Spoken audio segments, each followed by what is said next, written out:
This is the Xiaomi 12T Pro, and today we would like to demonstrate how you can check your mobile data usage on this device. So the first step that you need to take is to launch the settings.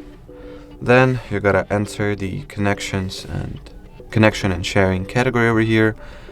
After that, scroll the page down and go for the data usage section.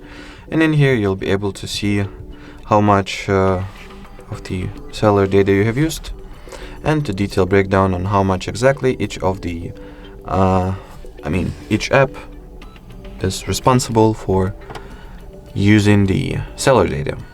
It is right now, as you can see, showing the data usage for the SIM card number 2.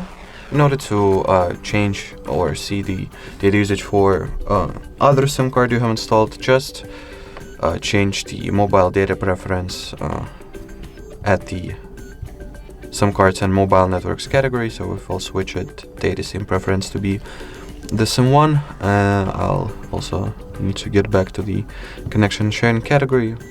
And once I enter the data usage, it will show the data usage for the SIM1. Alrighty, so that will be it for this video, guys. Thank you so much for watching, and bye-bye.